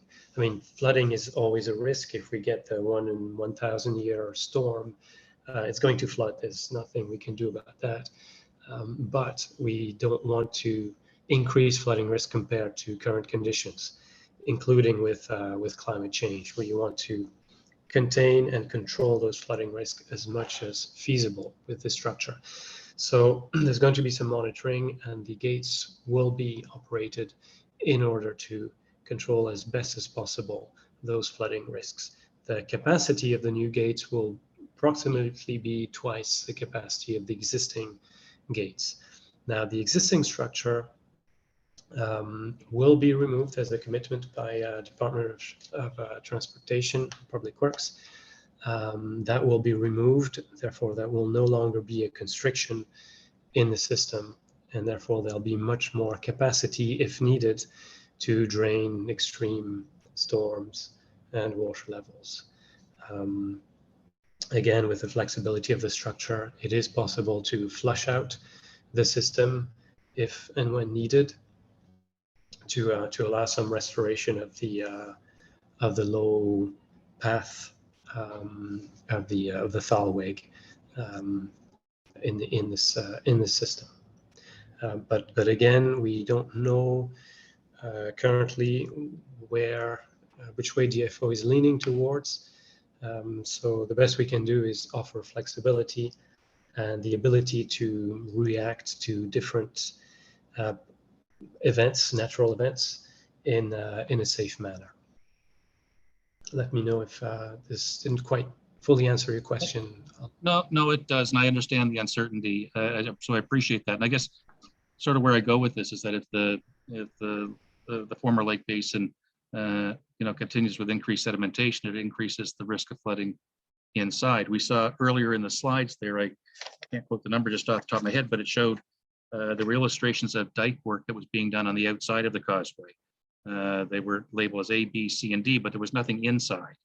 And so with the federal disaster mitigation or adaptation funding contribution on this project, I think it's significant in the $32 to $34 million range. I'm just curious as to what we're looking at by reducing potential flood risk inside the causeway, primarily, I mean, for the core of downtown Windsor specifically. A, with the increased sedimentation, and B, if you talk about doing some impounding, in other words, still maintaining a lake-like environment in there, which also, again, consumes capacity in there for holding floodwater that may come from upstream or the 1 in 1,000-year storm, et cetera, that it takes away that capacity to hold what we'll call to be stormwater. So that's kind of where I was going at with that, is that, do we have any, I didn't see anything in the plans or the works there for raising the banks or the former dikes that would be along the waterfront in Windsor or in the early parts of Falmouth, et cetera, for us and or the farmers upstream as well, equally important. Right. So first of all, you're 100% correct. With climate change, sea level is going to rise. There's increased intensities of rainfall events. So risks are certainly increasing. And with sea level rise, there's going to be more sediment coming in from the Bay of Fundy. So definitely the risks are increasing everywhere around the entire coast of Nova Scotia, and especially in the Bay of Fundy. This is a battle that will be ongoing. Now, what we've tried to do with this design is essentially minimize as much as possible and reduce risk compared to existing conditions. Now, with sea level rise, we can't change that. So there will be increasing risks over time. The way that we're protecting against sea level rise is that we've taken into account the highest possible tides in 100 years, and we're looking at the absolute worst case scenarios, the extreme events for sea level rise, which looks at almost 3 meters, right, of sea level rise. You'll hear in most places 1 meter, but when you're looking at the most extreme scenarios, this is now 3 meters from the NOAA US agency. And this is what we've designed this for. So the Abueto itself is designed to be very high up. The protection, the flood protection system includes the highway as well. So the new highway, the dike, and the Abueto are all part of the flood protection system. Everything is designed to eventually reach that elevation of 14 meters. Now, the soils cannot handle any elevation higher than 12.5 meters, which is why the highways and the dikes outside of the Abueto will only be reaching 12.5 meters for now, until in 50 years or so, there'll be another plan to raise that to meet, if the sea levels rise according to the worst case scenario, to meet that new target. So we have certainly taken the worst case possibilities into consideration with this design. But thank you for asking the question. Thank you, Alex, for the question. I have others, Ken, but I'm going to cede to let others get in, and then I'll try and get back in later. So I'll pull my hand down and then I'll stick it back up. But Thanks very much, Jim. Darren, you can put your hand down. I'm going to come to you in a second. I just want to check if Gail had her hand up and then took it down. Gail, was there something you wanted to ask? Yes, please, thank you. Yeah, I do agree with Alex that the flooding situation is not just a Windsor problem. It is everywhere. So I think the question should be asked is Windsor doing something themselves to put something up to protect against flooding on their own along the waterfront? I'm not sure if there could be dredging done in that area, or to change the waterfront area as well to protect the town from flooding. I think that should be a real subject that the council should talk about. Also, I think that the slide that we're looking at now, where you see the other abattoirs, are those all working abattoirs? I can probably answer this one. It's Graham Matheson here. Okay. Yeah, those are functioning abattoir at the moment. Okay. And I believe thank there's you. actually one more missing at the very top of the Alderkin Dike, which is the one marked B. Okay, all right, thank you. And one more comment for Alex. When you were looking for science and you were saying you had a lack of science, everyone knows that the Mi'kmaq Conservation Group, Commercial Fisheries and Acadia has been doing monitoring in that river for quite some time now. So you really don't have any excuse as to not asking them for their science. So I'm really kind of disappointed in that as well. Thank you.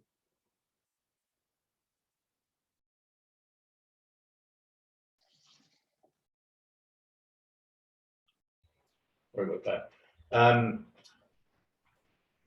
Darren, you're next. And just before you start, Darren, those of you that had indicated that you had some other questions and that might come back, please raise your hands again, as well as anybody that hasn't spoken yet and has questions.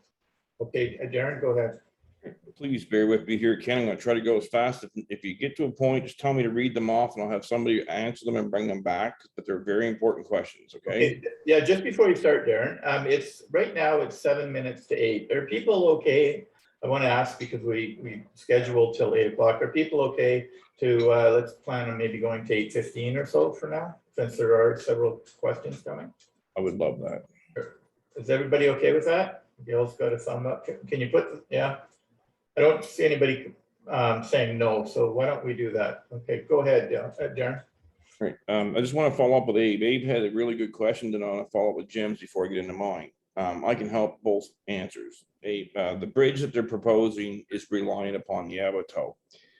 They could put a bridge across if constructed differently. That would allow the twinning to continue because the abattoir is holding up the project potentially. I believe what's holding up the project right now is the fact that the EA is under review. It's not the federal government, it's not the Mi'kmaq, it's not the fish. The fact that the EA is under review currently, that is a holdup. Just to make that for the record. Unless if I'm wrong, somebody tell me. Next thing is there is no 9 feet or 7 feet of water. And we have the science on this. Jim, Councillor Ivey was correct. In I can't pronounce her name either, and I apologize, Ben. I can't pronounce her name. Anyways, the professor from St. Mary's, Tony, you're right with the 15 feet of infilling. If somebody wants to know what the water level 9 feet means, we have that answer. The answer was given to us by the Department of Agriculture. It was when the canoe club's dock floated at the current location, which means about a foot of water in front of the canoe club. That is what they're calling level 9. It is not 9 feet, it's level 9. And that's 1 foot of water to float that dock at the canoe club. So 7 feet, it will not reach that dock at the canoe club. 7.5 feet, it won't neither. What Councillor Ivey was trying to say was not tidal. It kept getting brought back to tidal flooding. He was trying to say I believe, now correct me if I'm wrong, Jim, that you were concerned about the sedimentation from the Van, I feel really bad, the scientist report from St. Mary's University that said that this was infilling. It's not from tidal waters that Alex said. It is from sedimentation upstream. It's in the report. We'll give it to CVCL. We'll make sure CVCL gets it so they can get up to speed on this. The sedimentation's from upstream. There's currently no sedimentation from tidal going in this year because Kevin Beckers has dropped the water level down to not put water across. That's agriculture. The 9 feet is not 9 feet. It is 1 foot at the canoe club, basically. What 9 feet represents also is the old lake line along the rocks, for people to be completely clear. And if I am wrong, somebody correct me, but I'm not wrong on this. So I assume nobody will jump on this one. There's two things that need to be corrected on this meeting, because if you go back and say we're getting 9 foot lake, everybody's gonna go, woo, that's not the case. 9 feet is 1 foot at canoe club in the current conditions. With the rate of infilling at 15 feet over 50 years, common sense says 10 years left, there's 3 more feet. It's 3 feet every 10 years from infilling upstream. But what should happen as an action item is a study commissioned on how long before that happens. That's a simple thing. They've already have the current situation done, just a prediction. They have models. They modeled the fish passage, go model how long before that area is completely filled in with a lake scenario. That's a very good idea, because once it's filled in, you've reduced your capacity for withholding water in the reservoir for storm events, for freshwater flooding. And I believe that's what Councillor Ivey was trying to get at, was okay. He just thumbed up. It's the lack of capacity. Has anybody assessed the lack of capacity due to upstream sedimentation for the flood risk for the town of Windsor without putting a barrier across in front of Windsor? I'll just leave it at that. If I'm wrong, Jim. Okay. You've captured it. It's got to do with the loss of capacity within the former lake basin. Excellent. I'll move on to my stuff now. I just want to clear those two things up, because it was, I don't want people thinking there's going to be a 9 foot lake. There is no 9 foot lake. There's a 2.5 foot lake at the current thing. In 5 years time, there'll be a 1.5 foot lake. 10 years time, there'll be a little 0 foot lake. That's at current rate of sedimentation. Now, the best way to get this done is go commission St. Mary's to finish their study and give a prediction of how long it will be. That ends the argument. Everybody can go, the mayor can inform the people properly. He can inform himself for decisions. Everybody can go do that. I'll get on to my things now, and I'll do them quickly, and I apologize. So in 2018, there's a CLC meeting. And in that meeting, it was identified of water quality issues for impounding water. It was identified sedimentation was an issue underneath of these freshwater scenarios. Poor, it said Lake Pissaquid currently is poor habitat for fish, has potential for long-term water quality issues, and will continue to gradually infill from upstream sediment. So this stuff was already done, and back in 2018 September. It's in the package that Ken has on his site that anybody can go look at. We've already gone through this. This has gone, a touch bit political, and I'll leave that alone at that.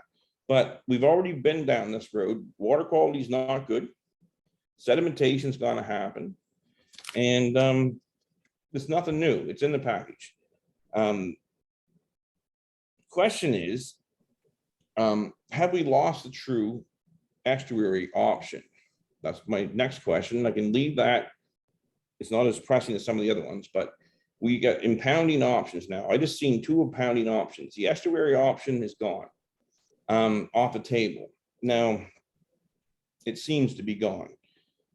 Maybe that's a quick yes or no from Alex. Is the estuary option with natural low tide without impounding off the table currently?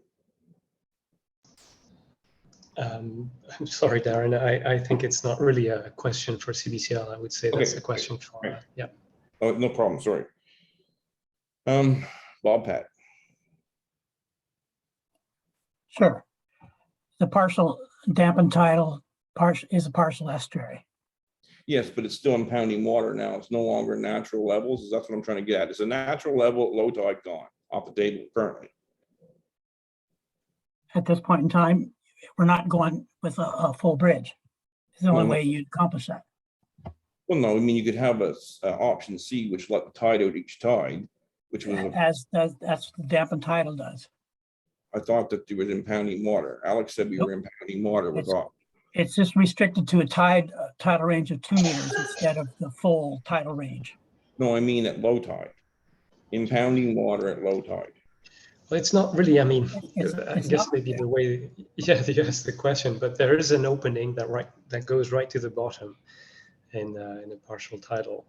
And there we go. So the water, if there was no tide, it would drain completely and it would empty the lake of all water. I don't know if this answers your question, but it's really just related to the restriction. That's great. Yeah. Okay.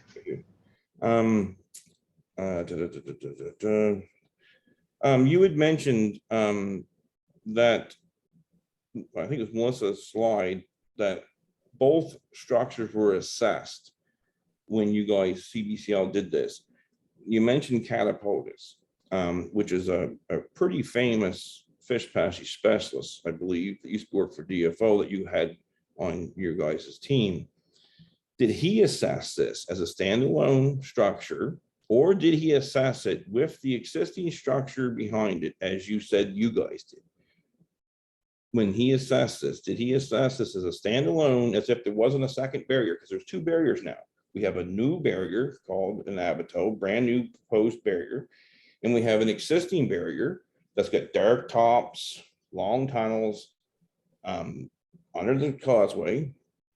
Did he assess the new structure with the old structure prior to going upstream, or did he just assess the new structure? He Chris Catapodis looked at both scenarios. Essentially, the existing structure impacts slightly the water levels when water goes in or out, because it's an additional restriction to the capacity of the channel, and therefore slightly affects the water level on one side of the proposed structure. So he looked at that. He looked at both effects. It's not a significant effect in terms of how it affects the water levels around the proposed structure. The main impact of the existing structure is how are the fish going to swim through it, because it's essentially somewhat a fish barrier. Even with the gates removed, it still is a constriction. So this is mostly how that was looked at and resulted in the decision from Department of Public Works to remove the structure. But yes, he did look in quite a lot of detail. Is there a commitment to remove that structure? Yeah, Alex, I don't think we fully made a commitment to remove that at this stage. I mean, I think we're looking at options and working through that process. Okay, so without it being removed, there's no commitment to remove it, and that means probably no funding to remove it, which likely means, you know, it might not be removed anytime soon. How does that fall into this? You know, that's not free passage of fish. Anyways, I'll leave it at that. I'll move on because I got 4 or 5 more and that's it. This is for Bob probably, or Mark. I'm not going to be, maybe Mark or Bob. Does building a new structure not a repair, because this is a new structure. This isn't a repair anymore of an existing structure. It's a brand new structure. Does that require a water approval, wetland alteration from NSCCC or any other approvals differently than a repair would? Would a new structure trigger anything new? No, both cases would have to have the approval, and we have the one for the Windsor Marsh already. The second one is basically waiting again on DFO's approval. So it goes through the full regular process of an alteration approval. No, I understand the DFO one. I mean, provincially. Like That's what I'm talking about. It's exactly the same. Okay. Sorry, Bob, I misunderstood that. No. Is DFO satisfied, like with the, like up until this point of the authorization, is DFO satisfied that the Department of Public Works has met their condition under 4.2, 4.1, 4.2, I guess would be relevant. Remind me which one's 4.2, I forget. 4.2, the one I'm looking at, there's a couple parts to it, but I'll be brief with it. It's provide detailed design of the abattoir structure to enable fish passage together with analysis of any other options for fish passage at the Evan River Causeway. So that you're satisfying DFO you're talking about. Yeah, no, is DFO satisfied that you guys have met your condition 4.2?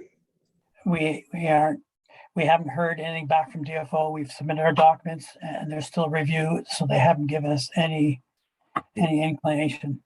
All right, thank you. Yeah, we're going to book some technical meetings with them to discuss and address any issues they have, but at this stage they haven't offered us any opinion.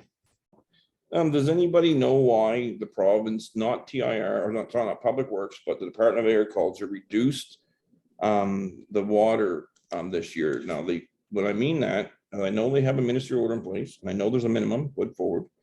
But with that minimum, we have them clocked at putting in, we have a list of times that they enter water, like 50 minutes, 41 minutes, 51 minutes, 44 minutes, whatever. We've had to rebuild our ramp 4 times now to get the boat in. Now we're on 5. They just reduced the water again 2 weeks ago. We're going to have to put another application in to extend the boat ramp again because the Department of Agriculture keeps reducing the amount of time, and they're down to almost their 10-minute minimum now. Does anybody know why the Department of Agriculture is down so low now?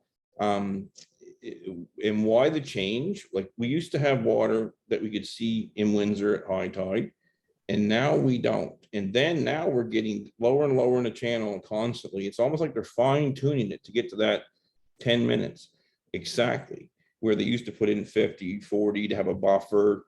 I mean, it gave Crothium for the mud flats out front. It made people happy to see water. Even though they weren't perfectly happy that they had their lake, they were still nice to see water. Does anybody know why that's happened? Is that anything to do with this project, or is anybody from agriculture here? Yeah, Darren, it's Graham here. Be a little challenging for me to really get into all the details on how the system's operating right now, and I'd be more than happy to come back to you with a detailed and thorough response on what's happening in terms of why there's different amounts of tidal intrusion for different tides. But the gist of it, it's nothing that we're doing. It's a function of the variability of the watershed, the variability of the tides throughout the tidal cycle, and how the specific SCADA system, which controls the gate, works. And Well, like I said, I'd be happy to provide you a detailed. Grant, you're an absolute gentleman, and I really appreciate you. I'm glad you're on this file, but you may be misinformed. The gate times have definitely been reduced. We've been clocking them. So there is no, and I understand that. It's the way that because it's a timer, that's it's on a set timer. The closing's on a set timer off of high tide. Yes. And it's just we get, like, it would have happened during a spring tide that we had 5 minutes, correct? No, I understand, but it's been tweaked. It was on automatic for 2 years now. Kevin Beck is taking control over the structure, from what I understand. The new operators are all out there, but Kevin's the one from my understanding, it's pushing the button. He's tweaked this back, from my understanding, as far as he can to stay in compliance with ministerial order. My question is why do you have to tweak it back so far that we no longer see water in Windsor? That's the question I should ask. And why now have we tweaked it back, or Nova Scotia Department of Agriculture tweaked it back so far that we now have to build the 5th boat ramp because we can no longer get in? It's not just a functionality of the tide. I understand the tides very well. We actually, there's other people here that's timed this besides myself on this call. We time these gate openings. We know how long they are. We know the tides very well. The Department of Agriculture has reduced it back to a bare minimum. And I would like the answer to why that is. Because, you know, more water would be better for fish passage. It'd be better for the birds, be better for the town, better for the people. It would make people feel better to see a little bit of water in Windsor. I'm asking why. Simple question. And that's this. I'll leave it with you. And I know you're not the right guy to ask because your finger's not on the button, but I wish somebody else was here. As you know, Darren. Sorry, I was just going to say, there's another player here, Nova Scotia Power, Red Lakes to water. It's coming at us. And we don't know what's going there either. So. We do. We measure we have tide gauges and we measure theirs, and we drive out every day and we take pictures of the tide gauges. So we are very aware of who's doing what. We monitor everything, Bob. And we can show you that too. We actually send it to DFO. Anyways, next, I'm almost finished. This is a good one for Bob. Bob loves birds, and as I do, shorebirds and marshes and wetlands. Establishing wetlands is considered a positive environmental effect provincially. Wetlands of special significance, WSS, is one of the terms that they use in the province, has the reduction of salt water by Department of Agriculture, reduce wetlands of special significance in Windsor. That would be for Bob. That salt marsh was starting to establish in front of Windsor, that first 5 hectares in front of Windsor. And the shorebirds and stuff are in there. When they reduced that salt water down, that they had already started creating the salt marsh, does that affect your guys's wetlands of special significance status? Any? You're talking about outside the causeway or inside? Inside. The birds were just flocking in last year. Crothium, the little tiny birds were in there. The salt marsh was established. I mean, Tony was out there and looked at it. Everybody was out there and looked at it. Now it's more terrestrial plants, I believe. I'm just wondering if you guys had measured that for any growth of salt marsh, and if that's so, inside, would that reduction of salt water now affect your guys's wetlands of special significance stuff? Well, we haven't had to do any approval for working inside. However, we are developing a program for studies inside the causeway.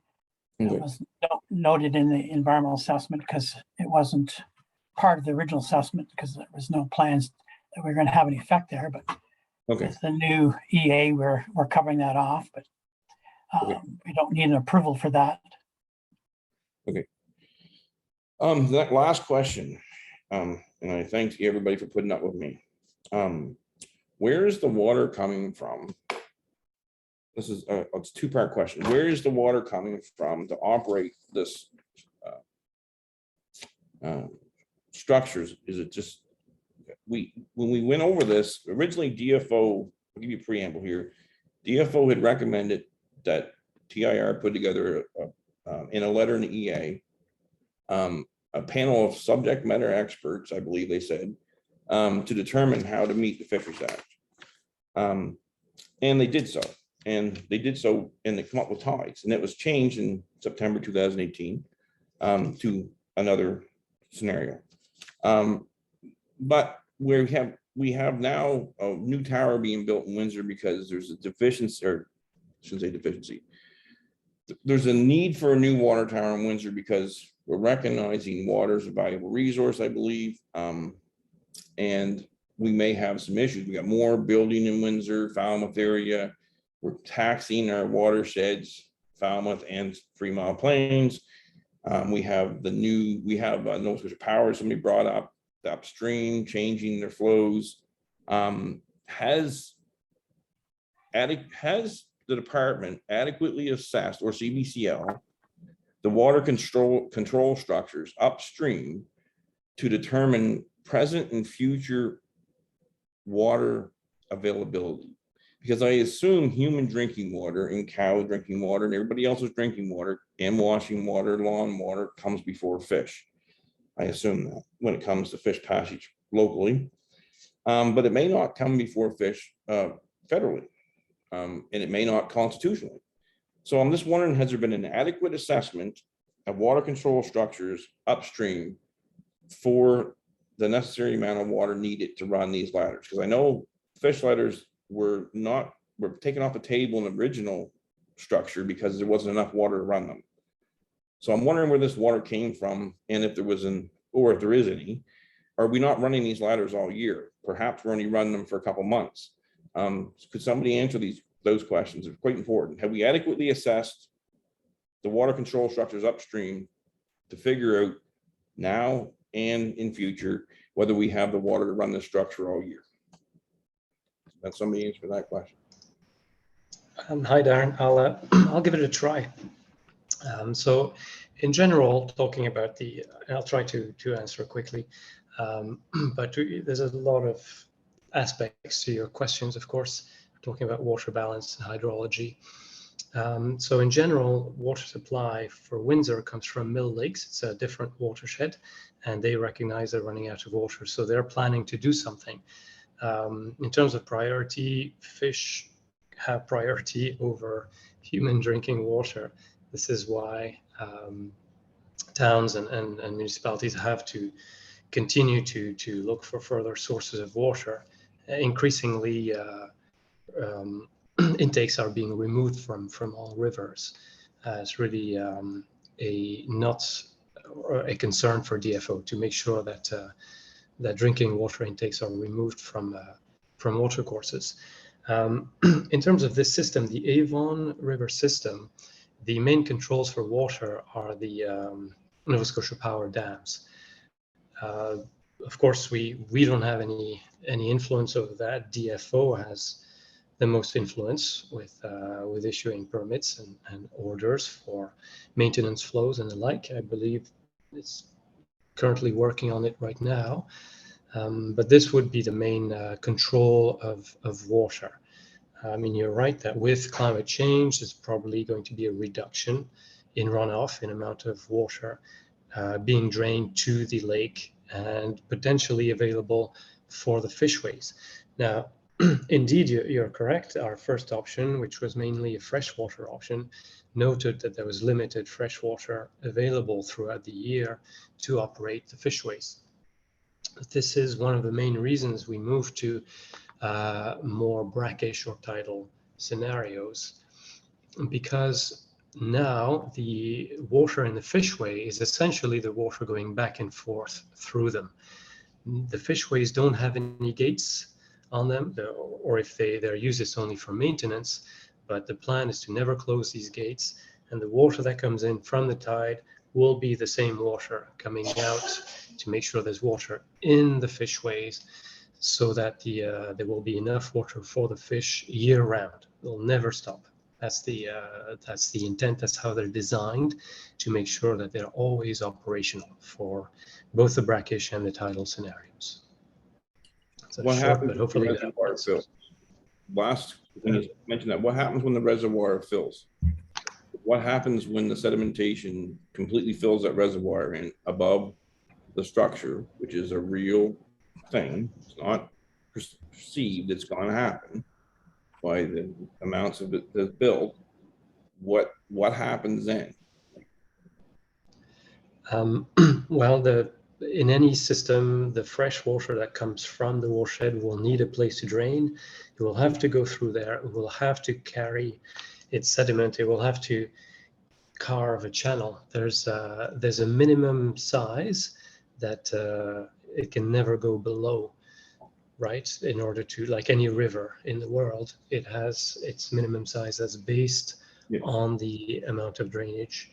In this case, we would also have some additional water from the tide going back and forth, which would keep sediment in suspension, and therefore will make sure that there's never any accumulation around the structure. So it's fairly, well, 99% sure there's no risk of any sedimentation affecting the quality of the fishways and the drainage capacity of the structure.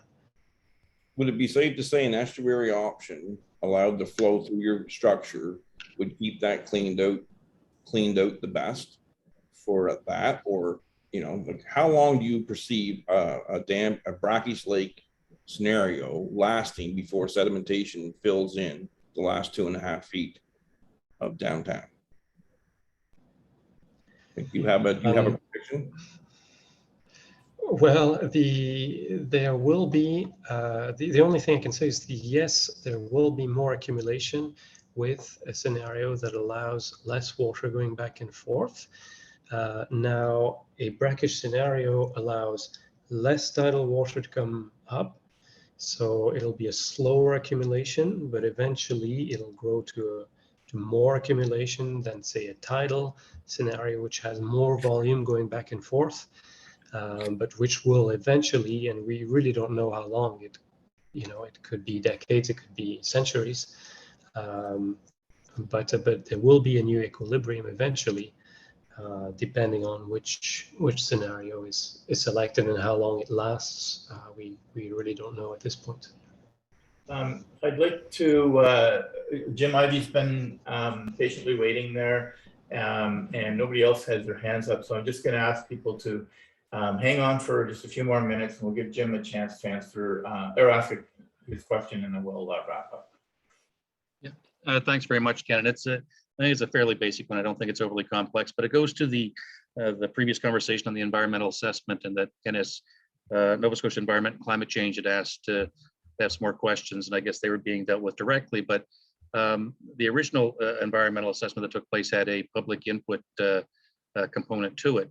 Given the change in what we're seeing in what was on the table back in 2017, that it was looked to be basically an upgrade or an improvement to the existing structure, and that now we're again in this entirely different dynamic with the revised channel, the multi-functioning abato that's being put in there, and the conversation this evening on the sedimentation that's coming to light, I think in a greater fashion because of the information that's being gathered in the current study, I guess hasn't been formally published yet or fully completed.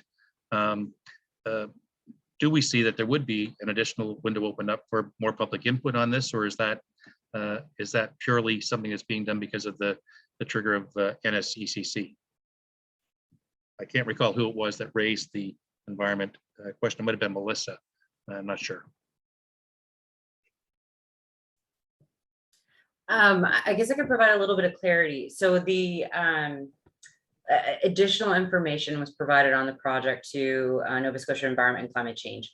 The approval that exists now is still current. Like that's the project can move forward. Following the permit condition, the terms and conditions, any changes to the project need to be provided to them. So it's not going through a new environmental assessment process. Just to clarify that, like it is that the approval stands. We're following the permit conditions and providing that additional information to them. The Nova Scotia Environment and Climate Change asked the proponent to provide specific information as well. So it's not a carte blanche, start from scratch. Obviously, large portions of the project as a whole, which is the 101 EA or highway, have been changed or have been constructed. But they asked for information that changes to the document that aren't being authorized under another approval that has been submitted. So there's like all of the information related to fisheries is still with the Fisheries Act authorization. It's not covered in the, sorry, my camera's here and you're over there, so I'm trying to bounce back and forth. I'm gonna move that over so I look less crazy. So parts of the, like anything that's being approved under something else isn't covered. So there is a wetland alteration application. That information isn't covered in that update. That's with that approval that's been submitted. Some related to in regards to like the Fisheries Act authorization are covered in the Fisheries Act authorization. So it was a very concentrated thing that they requested of specific information.